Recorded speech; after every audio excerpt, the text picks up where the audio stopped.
بڑھتے ہیں شوبز کی جانب۔ پاکستانی فلم انڈسٹری کی ملکہ جذبات نیر سلطانہ نے طویل عرصے تک انڈسٹری پر راج کیا۔ 200 سے زائد فلموں میں اپنی اداکاری کی دھاک بٹھائی۔ انہیں مداحوں سے بچھڑے 30 برس بیت گئے، مگر ان کا فن آج بھی زندہ ہے۔ نازلی کے فلم نام سے فنی سفر شروع کرنے والی نیر سلطانہ نے 1955 میں فلم قاتل سے کیریئر کا آغاز کیا۔ بعد میں اداکار درپن کے ساتھ ان کی جوڑی کو بہت پذیرائی ملی اور پھر دونوں شریک حیات بھی بن گئے۔ نیر سلطانہ کی مشہور فلموں میں سریا، سہیلی، سزا، گھونگھٹ، امرا جان، ادا اور بہشت شامل ہے۔ مختلف کرداروں میں ان کی بے مثال اداکاری پر انہیں ملکہ جذبات کہا گیا۔ اداکارہ اقرا عزیز نے بھی فیروز کے خلاف سخت رد عمل دیتے ہوئے ان کے ساتھ نئے پروجیکٹ میں کام کرنے سے انکار کر دیا۔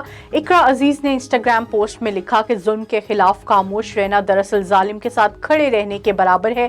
انہوں نے کہا کہ گھریلو تشدد کا نشانہ بننے والوں کی حمایت کے لیے میں نے مشکل لیکن ضروری فیصلہ کیا ہے کہ میں فیروز خان کے ساتھ آنے والا نیا پروجیکٹ کام نہیں کروں گی۔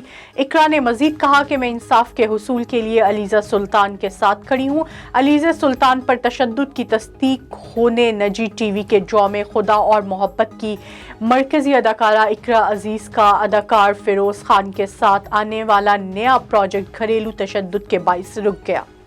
بالی ووڈ فلم انڈسٹری کی خوبصورت اور مشہور اداکارہ کیٹرینہ کیف کی تصاویر سوشل میڈیا پر پھیلی ہوئی ہیں جو کہ مداحوں کی توجہ کا مرکز بنی دکھائی دے رہی ہیں۔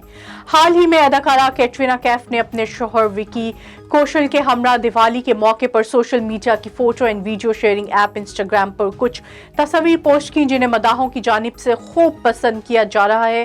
شیئر کی گئی تصاویر میں دیکھا جا سکتا ہے کہ کیٹرینہ کیف نے گولڈن رنگ کی ساری زیب تن کی ہوئی ہے جبکہ وکی کوشل نے سفید رنگ کا لباس پہنا ہوا ہے جس میں دونوں بے حد خوبصورت لگ رہے ہیں۔